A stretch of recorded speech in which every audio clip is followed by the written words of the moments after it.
Hi, Tamsin. It worked. Yeah, we did it. That's my first time that it's worked straight away when we've actually gone live. So Brilliant.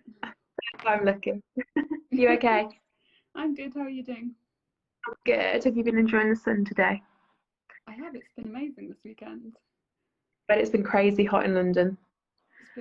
Friday was absolute killer in terms of heat. But it's been much cooler. The last 2 days, it's been quite nice. Yeah, been enjoyable. Not like that day last year when it was was it about 38 degrees, I think, in London?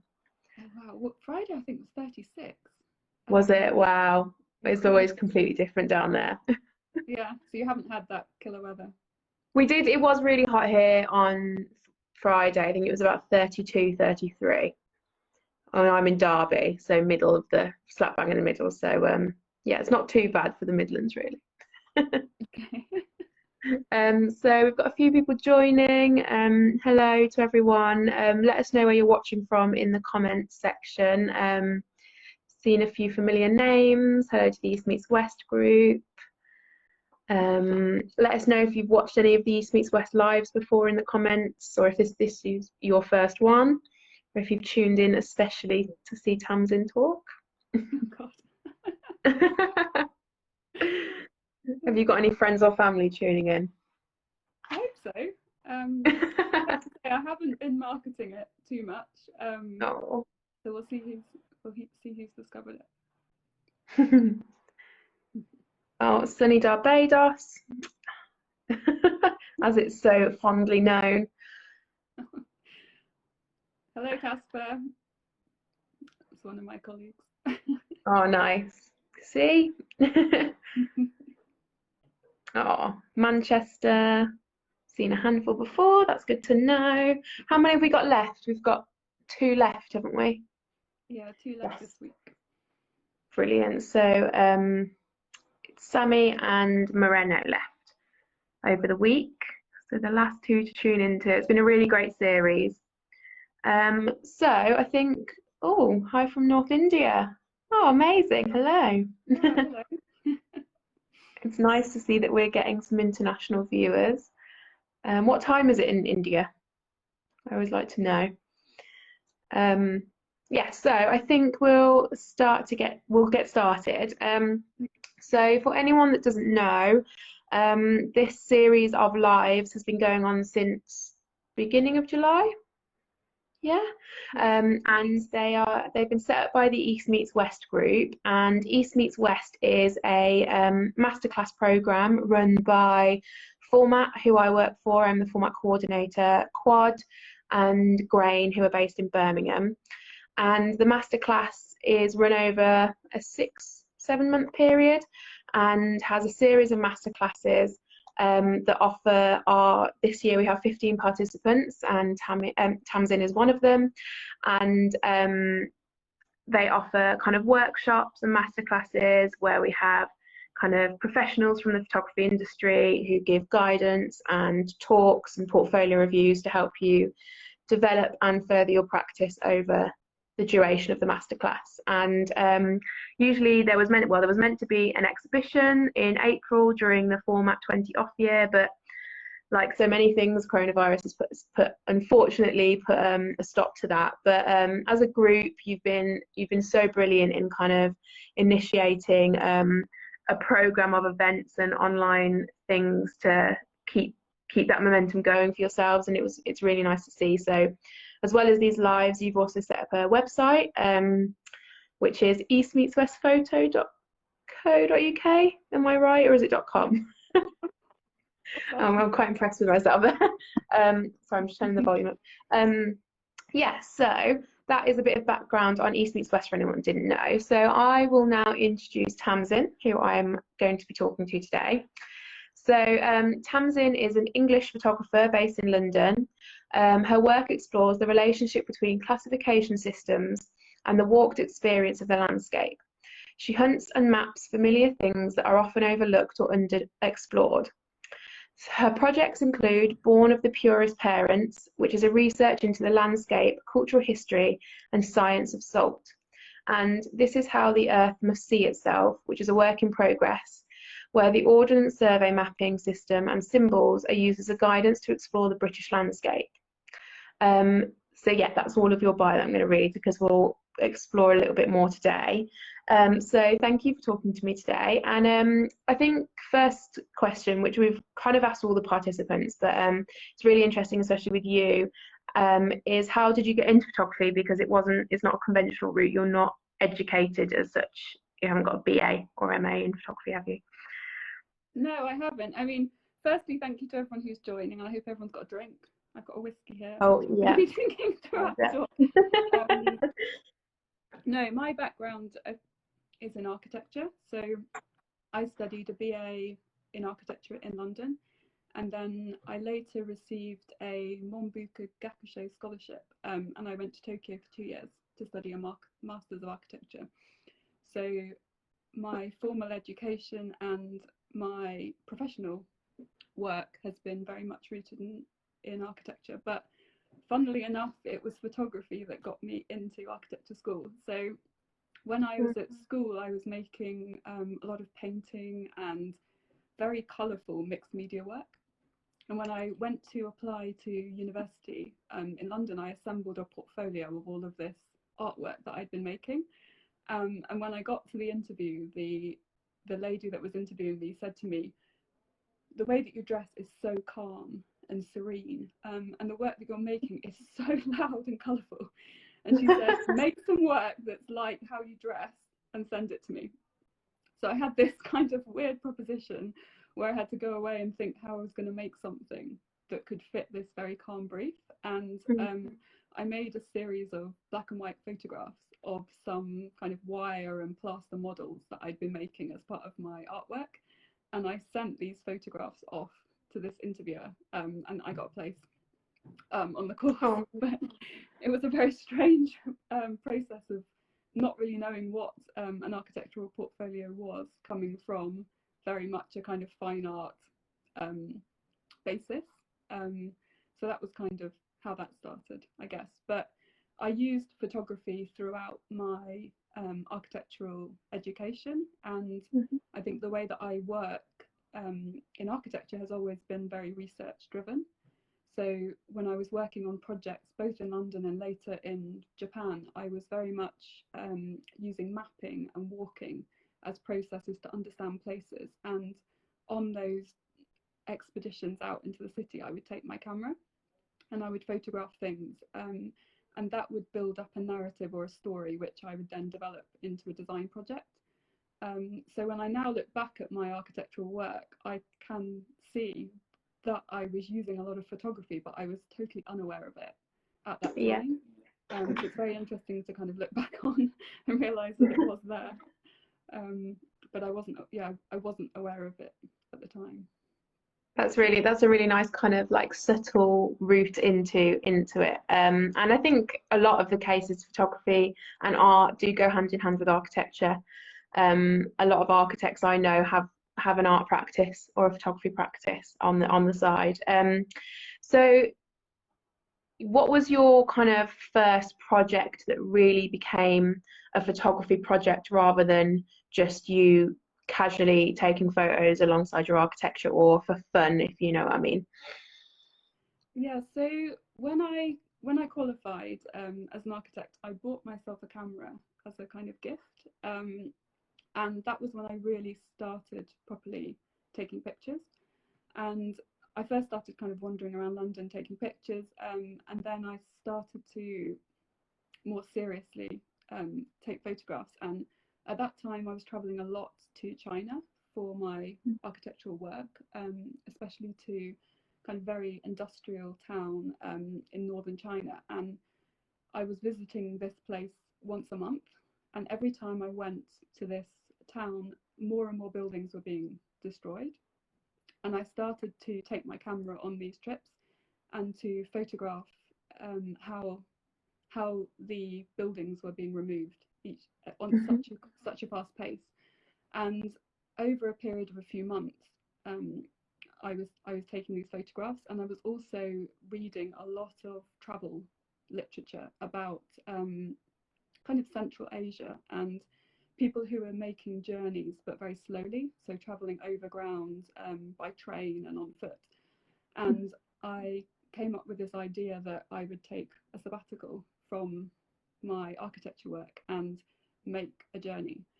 So in early 2012, I took a 6-month sabbatical from my architecture work to focus on photography. And I quit my job, I quit my flat, I put all my stuff in storage, and I just bought a train ticket, a Eurostar ticket to Belgium. And from there, over a period of 3 months, I travelled to Mumbai by train. So I started, in Belgium. I travelled through Eastern Europe, up into Russia, down through Central Asia, through Kazakhstan, Uzbekistan. I did take one small flight over Afghanistan into northern India. Didn't fancy that one. And then I travelled around India. And I think at the time I thought that I was making a project, but I didn't really know what that was, because I was very much at the beginning of my education. But through that trip, I learned how to take pictures, I guess, and also what my eye was drawn to in terms of what I pulled out of all of those different situations and landscapes and encounters with people, and what I was drawn to photographing. So I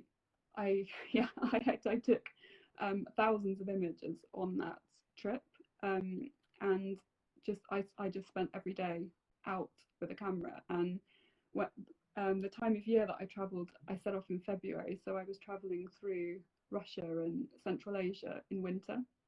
So I think the lowest temperature was about -20, and then when I reached India, it was about 40 degrees. So I experienced this kind of 60 degree difference in temperature. So it was incredibly interesting in terms of photographing, because I went from these snowy landscapes and wintry conditions to really intense heat and activity in India. So it enabled me to photograph such a wide spectrum of different types of environments and situations. So it was great in terms of an education, but I think it was very difficult to try and formulate that into some kind of a story, because I hadn't really set out with a particular narrative. It was more a journey, but there wasn't enough substance, I guess, in that journey to make it a project. So when I look at it now, I think it's very much a collection of strong images, but there isn't necessarily a thread which is holding it all together. So yeah, that was, I guess, my first attempt at making something which resembled a project. No, but I think that's such an interesting and free way to start a journey as a photographer, and you're completely self-taught, and you can now kind of forward your career knowing that you're making the work for you without that kind of, I mean, it's great to have a BA or an MA or any kind of education in photography, but it does come with like this institutionalized kind of way of thinking when you leave that, and you don't have that, which is nice. And I think it completely frees up how you will go forward to make work. And I think that's something definitely to be cherished. So from there, your kind of the two projects that I mentioned when I introduced you, both come with photo books, which are a really important part of your practice. So how did you kind of move from this project that introduced you to photography, your own photography practice in India, on your journey to India? How did you move from there into kind of these projects that have been formed into photo books? So the work which I was just talking about from this journey, when I sat with that work for a while, I started to put together dummies of the work, and I started to take them to portfolio reviews. And I went to a event in Lodz in Poland. It was a Magnum event. I think that was my first portfolio review, which was quite scary. Straight in. At the portfolio reviews, I met Stuart Smith from Goss Books, and I showed him the work, and he liked the photographs, but he thought that I was choosing the wrong images. So he offered to help me to make a book dummy. So when I came back from Lodge, we got in touch and we went back to the wider edit of the work. So I printed out all of my work as 6x4 images, and I went to his studio, and over a period of a couple of months, kind of whenever he had a kind of free half an hour, we would get together and edit these photographs and try and come up with a dummy. And that was kind of a crash course in how to make a photo book. It taught me how, I mean, he works very much with physical prints and laying them out on the floor. So we had maybe 500 images, and we went through all of them, and all of them were given an A or a B or a no, definitely not. And so we knew the A's were kind of in there maybe. The B's were possibles, and then we had the kind of reject pile. And we started to sequence these images over a couple of these sessions together. So we would just lie them out in big columns on the floor, and distill it down to something that we felt had some kind of rhythm or structure. And that was amazing because it also created a dialogue about the images and the types of photographs I was making. And so not only was it an education in how to make a book, it was also teaching me about what I was seeing and what I was photographing. And I think when I'd been editing the work, I'd been choosing all the kind of hero images that were very loud. And so I've got the dummy here, actually. This is that dummy that we amazing together, which is called Sleeper. So some of the images in this book are kind of moments that are quite dramatic. This is an image taken in Kazakhstan, and I was kind of sequencing all of these quite hero images together. And when we went back to the wider edit, Stuart was very much pulling out much quieter images and saying that you needed a rhythm and you needed to create a flow to the book, and also pointing out that in a lot of those quieter images, I was actually communicating much more personality or much more of my own view than I was in the louder images. And I think that's something that I very much took away from that. So these are kind of some of the landscape images that I was taking on that trip, which until I worked with Stuart, I'd kind of put to one side and I wasn't so interested in, but I started really going back to the work and thinking about those comments, and it made me look at my own work in an entirely different way. So when I then started to think about what I wanted to photograph, I was, I guess, thinking about the much more everyday or familiar things rather than seeking out events and where the action was. It was more, what are the things that are kind of overlooked or most people are not noticing, and maybe that's where I could actually say something, which is more personal or more my view. No, I think that's such an amazing way to kind of be introduced into making a photo book. It was a complete crash course, and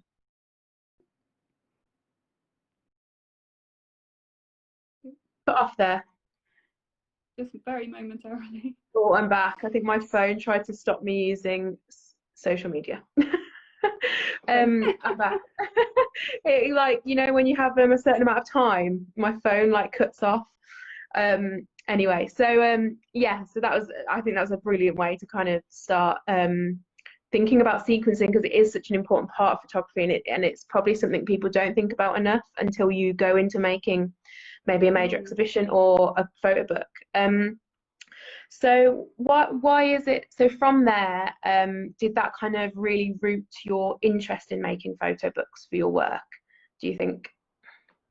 I think books have been always something that I've been interested in. And I mean, when I finished my BA in London as an architect, I worked with a group of friends on an exhibition project, and the exhibition that we organised was in Hong Kong, and I was a poor student and I couldn't afford to go to that exhibition. So I decided I was going to design us a book which could be part of this exhibition, and that's this book here. It's called E.T.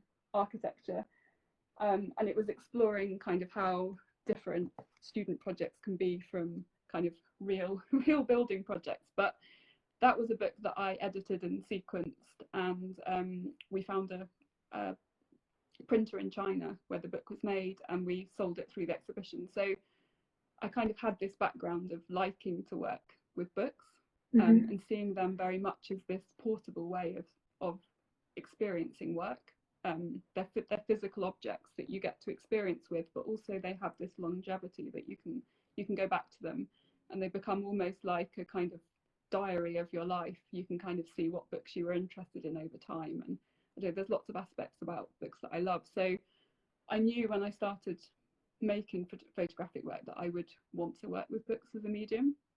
And I think with this experience that I had with that body of work, I didn't, although at the time I was like, I need to publish this dummy, like I have to make my first book. I'm really glad now that I didn't do anything with it, because I just, you know, looking at it now, it's the best that we could do with the work, but there wasn't enough of a story there. So I think it was a little bit later that I started making this first body of work, that Born of the Purest Parents, and that project happened very kind of accidentally. I went to Arles, to the photography festival, and I decided I wanted to visit the Camargue as part of that trip. So I travelled out to the Camargue for a few days, and I went walking along the coast,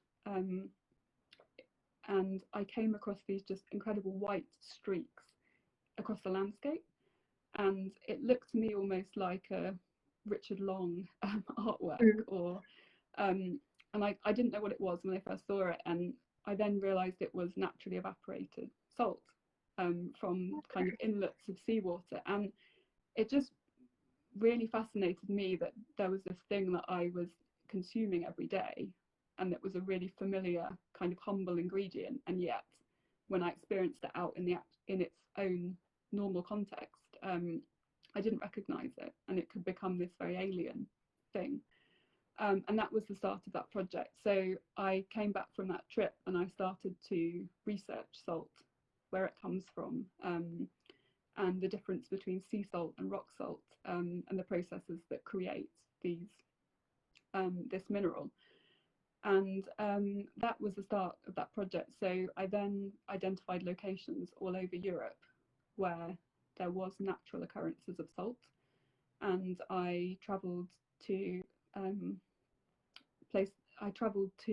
salt mountain, a salt mine, a salt lake, and a salt pan, which are the four kind of most common typologies of salt landscapes, and they became the chapters of the book, which I subsequently made for that project. And once I'd visited, I think, 3 of those locations, I started to think about making a book. So I knew that I wanted to work with that as a medium, but I needed to have a certain quantum of images before I started to work with a physical object and a narrative. So once I'd made 3 of these, I was traveling back to Japan for a friend's wedding. That was in early 2017. And I'd been very much following the work of Yumi Goto at the Reminders Photography Stronghold, and was amazed by the books that she was working with photographers on as part of her Photo Book as Object workshops. And unfortunately, there wasn't one of these workshops happening at the time that I was visiting. But I got in contact with her and asked if we could meet and I could show her the work that I was making. And she invited me to her gallery in Tokyo to see the work. And I think I thought I would go along with some images and we'd maybe do a portfolio review. But it turned into a whole weekend of bookmaking. Another intense crash course. I kind of unmade all the plans I had that weekend, and just made this first dummy of the project. So by the end of that weekend, we worked very intuitively with the material that I already had, and then found placeholder images of the types of material we thought that I might make next. And we made this first dummy, and I think, yeah, I mean, on my desk here I've got all the dummies which I made for that project. So oh, amazing. Here's the stack All of dummies, different versions. all at different stages in that process. So we printed that dummy at the end of the weekend, and then I went back to London, and we continued working together over a period of about a year, and we would have Skype sessions to review the dummies. I would send her physical dummies in the post, and then we would Skype and look at them together. We also met at Getcho Photography Festival in Bilbao, just outside Bilbao, when she was travelling out there for a talk that she was giving on her bookmaking. So we kind of found these opportunities to keep working together. And I was very much doing the design and the continuing to make photographs, but she was giving me an objective voice on whether it was working to somebody who wasn't obviously as close as I was to the material, and also helping me, kind of pushing me to work harder, I guess, because I think sometimes when you're just working on your own and you don't have any deadlines, it can be quite good when someone is kind of poking you and saying, okay, like, I know that you might kind of almost be happy with this now, but I think you can push it a bit further. Yeah. And kind of kept me working on it, and it was a really interesting way of working with somebody. And I think the same way that I did with the previous dummy, I realized that often we're far too close to our own images, and we think that they're communicating things that aren't necessarily to somebody who wasn't there. So it's great to have somebody else involved in that process with the editing and the narrative. So that's kind of how the dummy came to be in terms of how we designed the book. And with this book, because I had designed it in this quite tactile way, I'd envisaged it as a handmade book, and I decided that I wanted to self-publish the book in a small limited edition, and that I would hand make all of those books myself. So I then had to learn how to do that. A little bit of work. Yeah, so I had to find a printer. So I worked with Effie Berman in Southwark, and they printed the book for me. So they were great at printing on lots of different types of paper, and working on calibration of the images for these. It's quite a matte, kind of uncoated, textured paper, so it was quite hard for me to get my black and white images to really work with those kind of paper types. So we worked together on that, and then they printed all of the flat sheets for the book. So I just received kind of packages of like huge pieces of paper which were printed, and then I had to assemble all of the books. So I did all of the folding, all of the cutting, and all of the sewing and binding. So that was a process of probably over a month of working around my full-time job, making all of these books. But then also each of those books, so that's the book, the final book, One of the Poorest Parents, and each of these books has 4 original salt prints inside of salt specimens which I collected on those trips. And so inside the book you get these kind of fold out pages, and then you get these loose salt prints which are tucked inside. Oh, they're beautiful. So that was another epic process, because there was 4 in each book and I made 35 books, so I needed to make over 100 salt prints. So I worked with Paul Ellis, who is an amazing alternative process printer at Photo Fusion in Brixton, and he taught me how to salt print because I had never done it before.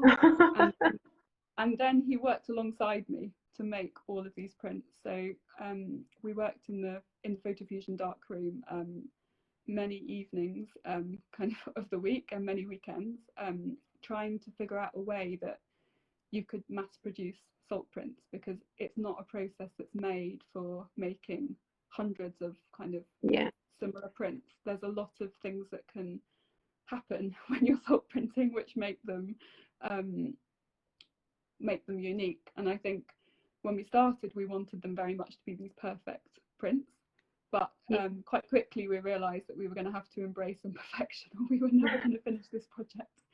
And we started to to enjoy the fact that each of these prints was different, and to work with those prints. So that was kind of the making process. And then I guess when you're self-publishing, you then have to think about, you've got this stack of books, how are you going to get them out into the world, and who's going to buy them? And when you're working with handmade books, they are at a much higher price point than a typical book. So I didn't feel confident that with my first book I would be able to reach the audience with this type of book. So I worked alongside Yumi, who took on the distribution of the books, as she often does, with the photographers and artists that she works with. So through that we had both of our networks and both of our reach with the book. And so I submitted the book to the Castle Dummy Award, and it was accepted, shortlisted for that. And as part of that, it travelled all over Europe to photography festivals and was exhibited, including Format last year. I think I remember seeing it, yeah. And also Yumi exhibited the book. She took it to Bangkok Photo and a couple of other places, and we both took the book to book fairs. So last year I had a table at Polycopies with some other photographers, and that was during Paris Photo, and we had the books there. And I've also been giving talks, so we've kind of used all these different platforms to try and create this audience or reach for the book, in order to distribute and kind of sell it. So that's I guess my first experience of trying not only to self-publish, but also then I was doing everything. I was doing I was doing the design, I was doing the making, and I was trying to do the selling of the book. And it's a lot of things that you kind of have to just learn. And you could have done any of it by halves. You've kind of thrown yourself into all of it, and it's produced an amazing item and project. So you said you kind of you've always had this interest in photo books, and that was kind of something that was rooted in this project. So do you then, going forward with your other projects, do you then kind of go into a new project shooting for a book? Is that kind of your first thought? I'm going to make a book. This is my next book rather than a next photography project. Does that make sense? I do. I do think about books. So, and it's quite a weird thing, because I think I've always loved having books. And I go to a lot of exhibitions, and I spend a lot of time in galleries and museums, and I love experiencing work in physical spaces, but it's so fleeting in terms of the amount of time you spend there. And I think when I spend much greater amount of time enjoying work in books. And so I think when I make things, I very much think about creating this small kind of packaged version of the work, which you experience kind of in your own pace, and you can go back to it. So I do very much think about making work as a book. So with the new work that I've been making, which I started last year, I was very much thinking about making a book. But I think a couple of times during the East West Masterclass, people said, I'm not sure this should be a book. And I remember getting those comments and thinking, what? Like, oh no, not make a book. Kind of, why am I making work? What do I do? Like, I don't know what to do if it's not a book. So I don't know, and that's an interesting thing, because I think it's made me also think, can I also be thinking about an exhibitions or installations of the work in parallel to the book? Because the way that I made the Born of the Purest Parents work was very much working on the book dummy in parallel with taking the photographs, and they were each feeding each other. But once I knew the structure of the book and what I was aiming towards, I was I knew, for instance, that I needed maybe 6 images in this series in order to finish the book. So I would shoot 6 images and they would go in the book. And so then if you work like that and you then want to create an installation or an exhibition, it's very restrictive because there isn't much work that doesn't exist in the book. And you're kind of almost trying to recreate what the work is. So I think with this new work, I am working on a book dummy, but I'm also trying to think if I can develop ideas about how I would exhibit or install the work as well, so that I'm not too restricted by the book format or the book narrative as I'm making the work. And that's kind of to challenge myself, because almost I feel a bit too comfortable about working in that way. So I'm wondering if I should try to challenge myself to think a bit differently about this new work. No, I definitely think you do. And I think maybe this comes from, because you are self-taught, you've gone in a route that is almost of interest to you, which is good. That's what you should do, because you should make work for yourself before you make work for other people.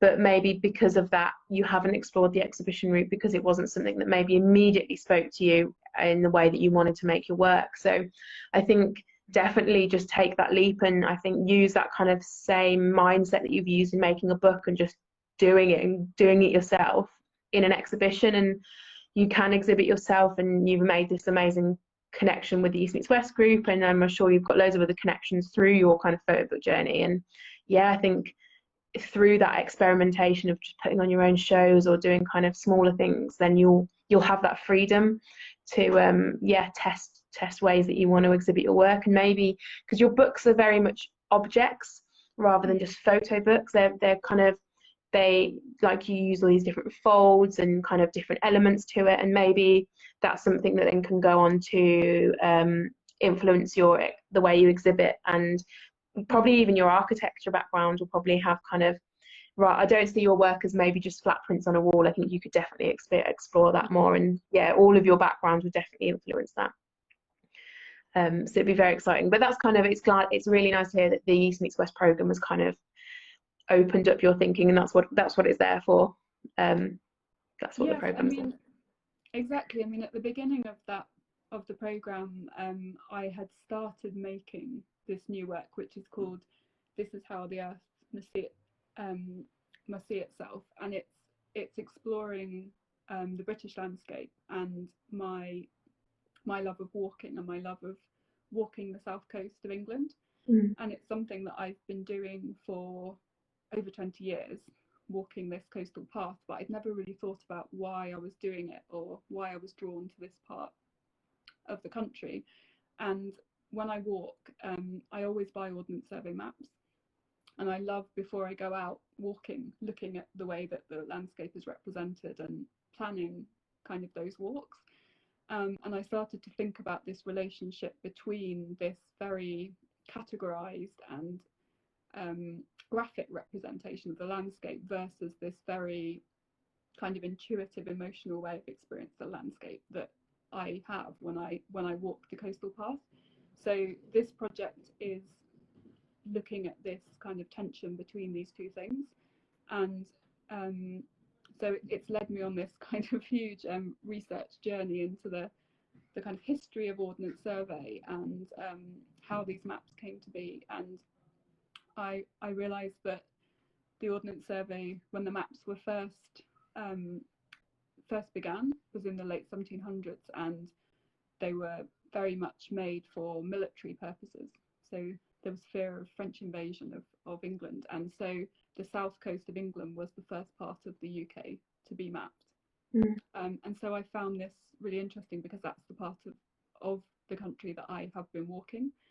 So I decided to use this linkage and to think about how, as the maps have moved from this military defence purpose through to now being marketed as tools for exploring the great outdoors and getting access to nature, how has the way that the landscape is represented on these maps changed over time? Have we rethought the categories and the symbols that we're using on those maps? And that's kind of where my research is at the moment. So I've taken what's called the natural features on these maps. So there's five 5 symbols and 3 colours that represent the entire natural landscape of the UK on these maps, and it's just these eight things, and I find that incredible given the variety of the British landscape. But also in the research, I discovered that these natural features have been thought of as ornamental elements of the map by the draftsmen who were drawing these maps, because the landscape was often something that was the most skilled people were drawing, and they were almost like landscape paintings, the way that they were drawing them. So the idea that the landscape which came first is actually an ornament of a map was something that just fascinated me. So that's kind of what I'm exploring in this work. But I was very much making the photographs when we went into the lockdown situation. So the making of the work has been put on hold, but during this time at home, I've been exploring the bookmaking of the project. So I've been developing sketchbooks and book dummies, and that's something that I had started to develop while we were doing the East Meets West masterclass, and the feedback and the sessions that we had through the masterclass, and thinking about different elements, from exhibiting to writing, to kind of marketing, and thinking about where we place our work. I very much honed in, I guess, on what the project is. So the project was very much looser at the beginning of the masterclass, but through the course and through this period at home, I've very much figured out, I guess, what the project's about, and where I want to take it. So I'm excited to be able to get out again and actually make more work for the project. I don't blame you. I'm enjoying where it's going. That's good, and it's nice that you've had that, I suppose, taken the positive from this awful time, is that you've had that time to think and dwell on it, where you probably would just be making and not giving yourself that time. And so have you got any, I think maybe some people watching who haven't made a photo book before, and I know some of the East Meets West participants have kind of started to dabble in like making their first dummy books. Have you got any tips for anyone who's thinking about kind of self-publishing their first photo book?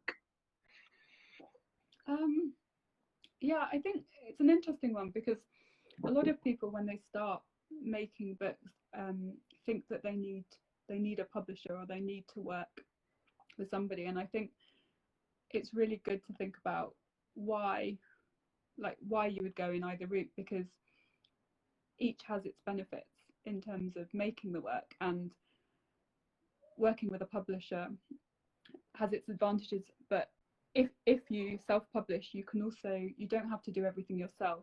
You could work with a designer if you're not confident in design, and you could choose somebody that you want to collaborate with, or you can work with somebody on the distribution if that's the part that you think you need help with. So I think everybody's different, and everyone has different skills and different networks, but I think self-publishing, there's so many different ways that you can do it. So I think it's really thinking about how many books do you want to make? What kind of a book are you trying to make? What's the subject matter? Does it have a big reach? Not every book will be able to sell 500 or 1,000. Some books might have a much smaller reach, and the way that you want the book to feel or look, affects how commercially viable it is in terms of printing. So if you want to print a lot of copies, and it not to cost the world for people to buy it, you need to make certain choices. And I think the more that you can think about those things early on, and design the book and conceive the book in a way of how you want it to go out into the world, the better. Otherwise you can end up making, if you design a very handmade book but then go down a commercial publishing route, you'll be very much compromising that product. And vice versa, if you design it for commercial publishing and then self-publish it as a small, edition, I think it's just good to, the more that you can have it really interrogate the decisions that you're making early on, the better. But I also think there's lots of people out there who are doing it, and who are very open to talking and giving advice. So, I know quite a few people who are self-publishing books, and it's been great talking to other people about their experiences. you know, people who have done Kickstarters, or where have people printed, you know, how have they gone about the funding, or how are they distributing books? And there's such a big community of people out there who are doing it already. And I think, yeah, reaching out to people and kind of connecting and talking has been really great in terms of the way that I've worked, just kind of trying to learn from other people, because we're all kind of, yeah, all making it up, I guess, as we go along. Yeah. And looking for help and guidance on how to do these things. Yeah, definitely don't be afraid to ask people for help. I think that's true in kind of all aspects of it. And just quickly, I think, because I think it'd be nice to go to some questions, and I don't want Instagram to cut us off. Your book, Born of the Purest Parents, is also held in a few collections, which is really amazing. It's kind of an early stage of your career. So it's held in the Tate, the V&A, and also the San Telmo collection. So how did this come about? Like, how did it happen? So a couple of different routes. So which one to start with? The Tate. So I showed my book at almost its completed stage at portfolio reviews at Offspring Photo Meet in London, which, if people don't know, it's an amazing portfolio review run by Mimi Mollica, and it's an amazing event, and it's got a great atmosphere, and it happens often once or twice a year in London. So I showed the work at that one of those portfolio review events, and I met Sarah Allen from the Tate, and I showed her the work, and she said that she was interested in acquiring the book for the Tate's collection, but that was kind of very, very early on. So she said, keep in touch with me as you're selling the book, in terms of kind of how it's going. So when I got down to about the last third or the last quarter of the edition, I got in touch with her and said kind of where I was, and at that point the Tate acquired the book, which was amazing, because when the books are acquired by these places, they go into a publicly accessible book archive, so anyone can go into the Tate and request to see the book. And given that my book only has 35 editions, 35 editions, there's not going to be many people who can own one, so it's great to have them in these places that if anybody wanted to in the future see them, they could. And with the V&A, also at the same portfolio review event, I met Zelda Cheetle, and she recommended that I get in touch with the V&A, both because of the physical qualities of the book, but also because of the salt printing and its relationship with the history of photography and the photographic medium. So she thought that they would be really interested in the book. But I found the idea of getting in touch with them so early in my career quite a strange thing about my own book. So I kind of sat on it, and I wasn't sure about doing that. But then somebody else I was working with sent me the web link and was like, here's the page, submit your book, you know, what have you got to lose? So I sent the information on the book to them, and they said they'd like to acquire it for their collection, so they also collected it. And the San Telmo is a collection which is a collector who buys a lot of photo books holds her collection of books at that museum. And she bought the book I think through Yumi and her network, and so it's now part of her collection, a lot of which is in that museum. So I guess all different routes, but yeah, no, it's amazing to have them in those collections, especially because they're publicly available, which is really exciting.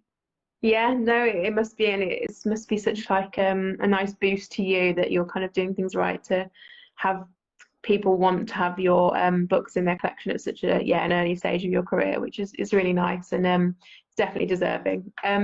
So I was going to end on asking you, well, we've spoke quite a lot. I was going to ask you about your kind of current project, but we have spoke about that a bit, and I think people should definitely go to your website and have a look at your work and keep up to date with how things are developing. But does anyone have any questions for Tamsin that yeah, hopefully she can answer? Please let us know in the comments if you've got anything. I'm not sure if anyone has said anything so far. Oh, Joseph said there's a few books behind you. Are there any that you have to hand that have influenced you?